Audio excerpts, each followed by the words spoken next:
नमस्कार मित्रांनो, महाजन कोचची ॲडव्हर्टाइजमेंट आलेली आहे आणि फॉर्म भरण्यासाठी सुरुवात झालेली आहे. तर ह्या जागा फक्त MSc केमिस्ट्री, BSc केमिस्ट्री आणि केमिकल इंजिनिअरिंगसाठी आहेत. तर मित्रांनो, तर भरपूर अशा जागा आलेल्या आहेत आणि ही संधी खूप दिवसातून येते. तर तुम्ही या संधीचा फायदा करून कसा घेता येईल हे पहा. तर आपण बघूयात. 5 पोस्ट आहेत. तर यात तुम्ही फक्त MSc केमिस्ट्री आणि BSc केमिस्ट्रीवरती HR5 आणि HR5 यात 2 ज्युनियर केमिस्ट्री आणि असिस्टंट केमिस्ट या 2 जागांसाठी तुम्ही फॉर्म भरू शकता. तर याचं पे स्केल काय आहे, क्वालिफिकेशन काय आहे ते तुम्ही या नोटिफिकेशनमधून बघून घ्यायचं आहे. तर मित्रांनो, असं पे स्केल खूप चांगला आहे. तर या संधीचं सेवन तुम्ही करून घ्या. जर तुम्ही कास्टमधून भरत असाल तर तुम्हाला जे डॉक्युमेंट पाहिजे ते तुम्ही रेडी ठेवा फॉर्म भरण्यासाठी. तर बघूयात कसं आपण फॉर्म भरू शकतो. ही माहिती आहे टोटल, तुम्ही वाचून घ्या फॉर्म फिलअप करण्याच्या आधी. तर मित्रांनो, नोटिफिकेशनमध्येच इथं एक्झामसाठी लागणारी फी किती आहे तेही इथं दिलेले आहे. एक्झिक्युटिव्ह केमिस्ट्रीसाठी 800 + 144 GST हे ओपन कॅटेगरीसाठी आहे आणि रिझर्व कॅटेगरीसाठी 700 + 108 रुपये. तर नंतर एक्झिक्युटिव्ह केमिस्ट ॲडिशनल एक्झिक्युटिव्ह केमिस्ट्रीसाठी सेम आहे. डेप्युटी एक्झिक्युटिव्ह केमिस्ट्रीसाठी सेम आहे. परत असिस्टंट केमिस्ट्रीसाठी पण सेम आहे. ज्युनियर केमिस्ट्रीसाठी ओपन कॅटेगरीसाठी 500 + 90 GST आणि रिझर्व कॅटेगरीसाठी 300 + 90 GST.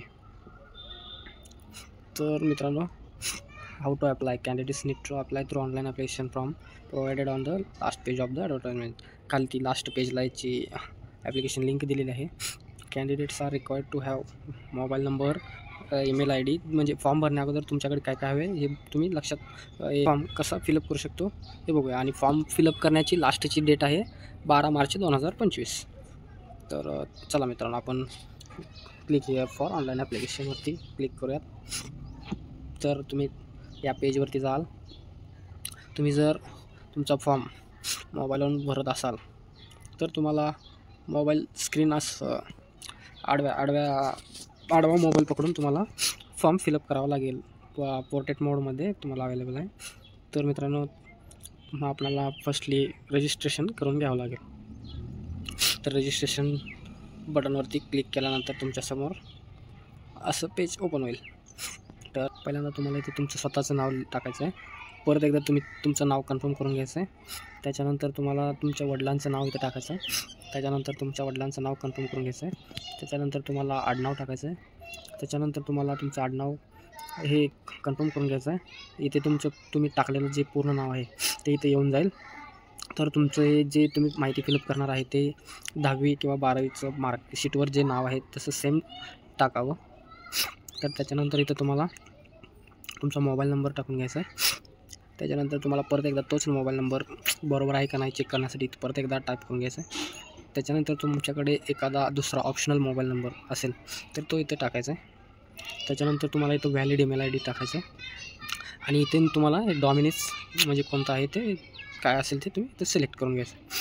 त्याच्यानंतर परत एकदा ईमेल ID टाकायचा आहे. त्याच्यानंतर सिक्युरिटी कोड टाकून तुम्हाला सेव्ह आणि नेक्स्ट या बटनवरती क्लिक करायचं. तर मित्रांनो, तुम्ही सेव्ह आणि नेक्स्ट केल्यानंतर तुमच्या पुढे फोटो अँड सिग्नेचरचा सेकंड पार्ट ओपन होईल. तर इथं गाईडलाईन्स पण दिलेले आहेत, तेही तुम्ही वाचू शकता फोटो आणि सिग्नेचर ॲड करण्यासाठी. तर इथं नोट एक दिलेली आहे बघा. Recent clearly recognisable passport size photograph 4.5 cm into 3.5 cm should be uploaded by the candidate in the online application form and the signature uploaded should be clear and legible. Candidates are also advised not to change their appearance till the process is completed. Any doubt about photograph or signature at any stage of the process could lead to disqualification. अशी महत्त्वाची अशी note दिलेली आहे मित्रांनो. तुम्ही carefully वाचून दिलेल्या गाईडलाईननुसार photo आणि साईन अपलोड करायचे आहे. तर इथे तुम्ही चूज फाईल करून फोटो अपलोड करू शकता. त्याच्यानंतर खाली तुम्ही इथे एक तुम्हाला लाईव्ह फोटोही कॅप्चर करायचा आहे. कॅप्चर फोटोवरती क्लिक केल्यानंतर तुम्हाला तो फोटो इथे अपलोड होऊन जाईल. त्याच्यानंतर I confirm that this is my valid photo and also agree to above mention note. इथं चेकबॉक्स क्लिक करून घ्यायचं आहे. त्याच्यानंतर इथं साईन अपलोड करायचं आहे आणि त्याच्यानंतर I confirm that this is my valid signature and also agree to mention note. हे क्लिक बॉक्स क्लिक करून घ्यायचं आहे आणि नेक्स्ट बटनवरती क्लिक करायचं आहे. तर मित्रांनो, तुम्ही बेसिक इन्फॉर्मेशन आणि फोटो आणि सिग्नेचर अपलोड केल्यानंतर थर्ड पार्ट आहे तुमचं क्वालिफिकेशन, एक्सपिरियन्स आणि लँग्वेज. हा थर्ड पार्ट आहे. तर तुम्ही पहिला कोणत्या पोस्टसाठी अप्लाय करू इच्छिता ते पोस्ट सिलेक्ट करायचे. तर अशा 5 पोस्ट आहेत. तर असिस्टंट केमिस्ट इथं सिलेक्ट केलं आहे मी. तर तुम्ही कोणत्या पोस्टसाठी अप्लाय करू इच्छितात, कोणत्या पोस्टसाठी इलिजिबल आहात ते तुम्ही चेक करून तुम्ही निवडून घ्यायचं आहे. तर तुम्ही कोणत्या कास्टमधून अर्ज करू इच्छिता तेही तुम्ही इथे तुमच्या कास्टनुसार सिलेक्ट करायचं आहे. तर भरपूर असे ऑप्शन आहे. परत एकदा कन्फर्म करून घ्यायचं आहे कोणत्या कास्टमधून तुम्ही अर्ज करू इच्छिता. तर मी ओपन सिलेक्ट केलेलं आहे. तर तुमच्या जातीचा काही प्रकार असेल तर ते तुम्ही कास्टमधून फॉर्म भरत असेल तर ते तुम्ही तुमच्या कास्टनुसार अप्लाय करायचं आहे. तर तुम्ही अपंग आहात का तेही इथं विचारलेलं आहे. असाल तर येस केल्यानंतर तुमचा अपंगाचा प्रकार विचारला जाईल. नसाल तर नो करा. त्याच्यानंतर तुम्ही पुढे गेल्यानंतर आपण गंभीर पक्षपाताने बाधित आहात का आणि त्यामुळे आपली लिहिण्याची गती प्रभावित झाली आहे का, तर हा ऑप्शन तुमच्या अपंगत्वाच्या याच्यामध्ये येतो आहे. तर त्याच्यानंतर जर असेल तर परीक्षेच्या वेळी तुम्हाला अधिक वेळाची आवश्यकता आहे का हेही इथे विचारलं आहे. आपल्याला लेखनासाठी वापरत असलेला हात दुखावलेला आहे, बाधित आहे हेही इथे विचारलं आहे. असल्यास परीक्षेच्या वेळी अधिकचा वेळेची आवश्यकता आहे का तेही इथे विचारलं आहे. आपण लेखनिकाची सेवा घेऊ इच्छितात का तेही इथे विचारलेलं आहे. तर are you an ex serviceman, तुम्ही माजी सैनिक आहात का, असेल तर येस करा, नसेल तर नो करा. असेल तर तुम्हाला इथे तुमचा सेवेत तुमचा सेवा केलेल्या किती वर्ष केलेले आहे ते इथं तुम्हाला या रकान्यामध्ये फिल करावं लागेल. तर नसेल तर नो करा. त्याच्यानंतर आपण जिल्हा सैनिक कल्याण अधिकारी कार्यालय यांच्याकडे नोंदणी केली आहे का, असेल तर येस, नसेल तर नो. आपण सामान्य प्रकल्पग्रस्त अंतर्गत अर्ज करू इच्छित आहात का, तुम्ही प्रकल्पग्रस्त असाल तर येस करा, नसेल तर नो करा. प्रकल्पग्रस्त असाल तर तुमचा प्रकल्पग्रस्त प्रमाणपत्र क्रमांक इथं ॲड करावा लागेल.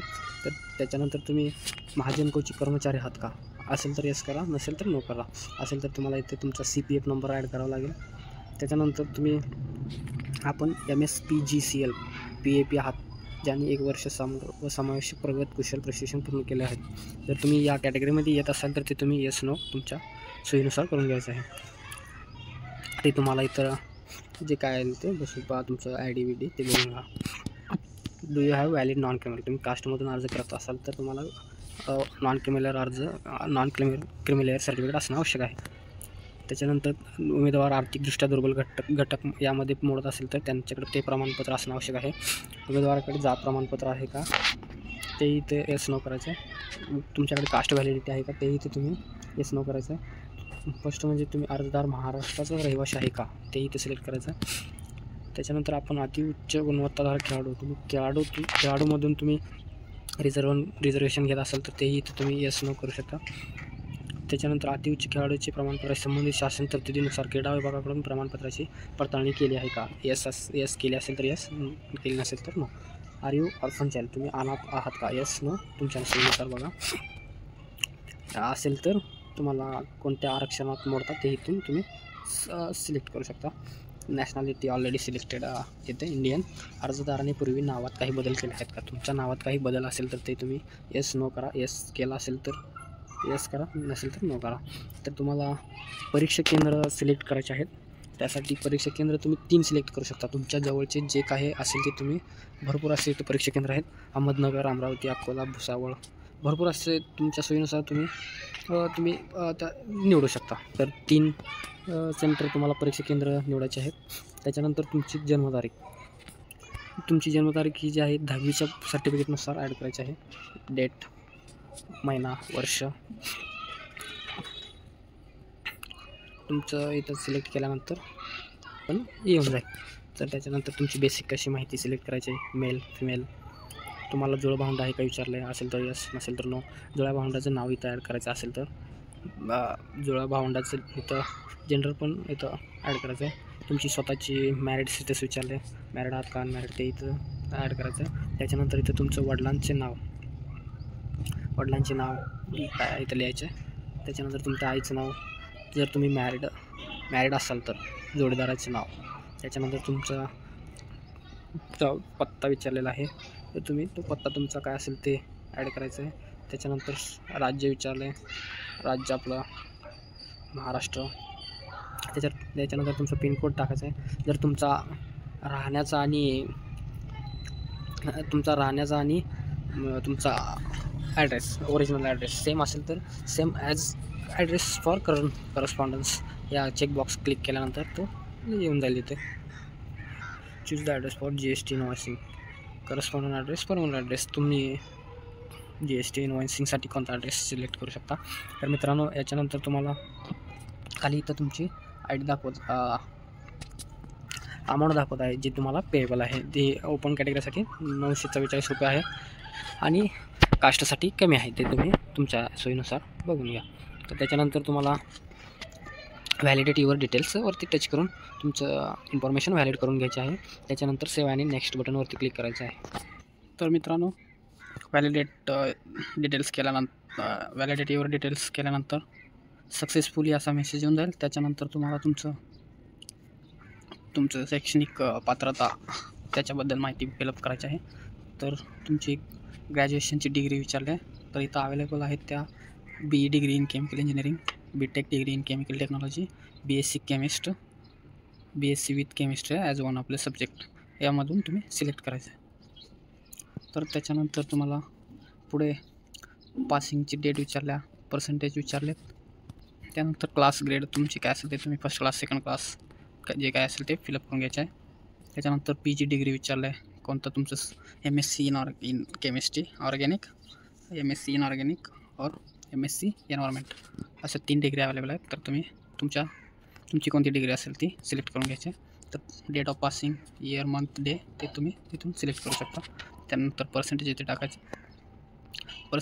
टाकायचे, त्याच्यानंतर इथून तुमचं क्लास तुम्ही सिलेक्ट करू शकता.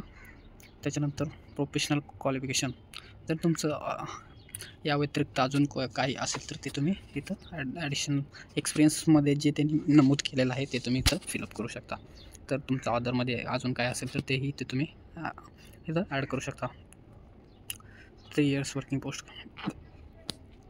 तुम्हाला थर्मल पॉवर स्टेशनमध्ये 3 वर्ष वर्किंगचा एक्सपिरियन्स आहे का तेही इथे विचारलं आहे. ते येस ऑर नो ते तुम्ही इथे करू शकता. Do you have knowledge of Marathi language, Marathi भाषेचे ज्ञान हे तुम्हाला असणं आवश्यक आहे आणि त्याचा प्रूफ देखील तुमच्याकडे असणं आवश्यक आहे.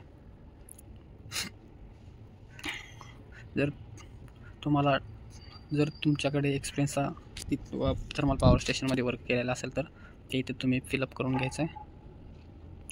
त्याच्यानंतर तुम्हाला इथं खालती लँग्वेजेस जे तुम्हाला माहिती आहेत ते रीड, राईट, स्पीकवरती टच करून घ्यायचं आहे. मराठी कंपल्सरी आहे, अदर तुमच्या कोणत्या लँग्वेज आहे तिथे इथून तुम्ही ॲड करू शकता. त्याच्यानंतर व्हॅलिडिटी युअर डिटेल्स केल्यानंतर तुम्हाला सेव्हड सक्सेसफुली असा मेसेज येऊन जाईल. त्याच्यानंतर सेव्ह ऑर नेक्स्ट बटनवरती क्लिक करायचं आहे. तर प्रिव्ह्यू झाल्यानंतर तुमच्या पुढे असा इंटरफेस दिसून येईल. त्याच्यानंतर तुम्हाला हा कॅप्चा टाकून कंप्लीट रजिस्ट्रेशन करून घ्यायचं आहे.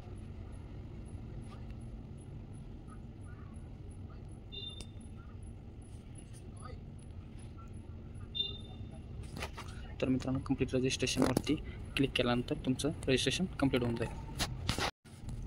तर तुम्ही कंप्लीट रजिस्ट्रेशनवरती क्लिक केल्यानंतर तुमच्यासमोर असा इंटरफेस दिसून येईल. On completion of registration no changes of details already entered will be permitted. After completion of registration proceed for payment process. Okay केल्यानंतर तुम्ही पेमेंटसाठी पुढे जाल. तर मित्रांनो, कास्टसाठी 708 रुपये पेमेंट आहे आणि जे ओपनमधून आहेत त्यांना 944 रुपये पेमेंट आहे. तर हा कॅप्चा इथे टाकून तुम्ही पेमेंट करू शकता. तर मित्रांनो, आपल्यासमोर पेमेंटचा ऑप्शन आलेला आहे. तुम्ही तुमच्या क्रेडिट कार्ड, डेबिट कार्डनं तुमचं पेमेंट करू शकता.